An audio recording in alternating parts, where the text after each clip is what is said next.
کشمیر تو جنت ہے نا، جنت میں طوفان ہے کیوں؟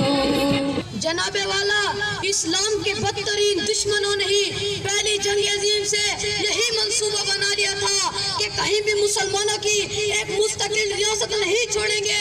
ہم سب کشمیری ہیں۔ مودی کے لیے یہ میسج ہے، تو جتنا ظلم کر لے مودی، کشمیر انشاءاللہ آزاد ہوگا، کشمیر انشاءاللہ پاکستان بنے گا اور کشمیریوں کو وہ حق ملے گا جو 70 سال سے ان سے دبایا گیا ہے۔ کشمیر پاکستان کا اٹوٹ انگ ہے۔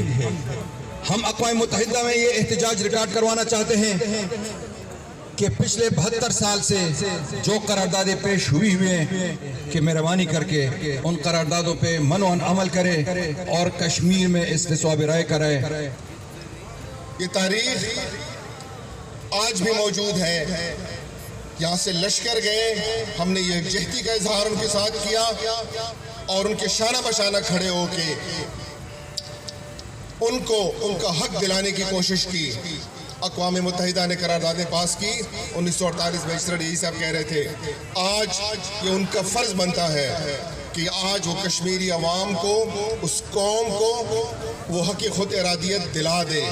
آج سارے پاکستان میں بچہ اگر گھر سے نکلا ہوا ہے، آج ہم یہ پیغام دینا چاہتے ہیں ان اقوام کو بھی اور اقوام متحدہ کو بھی کہ ہم ان کے اس حق کے لیے، حق خود ارادیت کے لیے، ان کی جدوجہد کے لیے، اس استبداد سے نکلنے کے لیے آخری سانس تک ان کا ساتھ دیں گے۔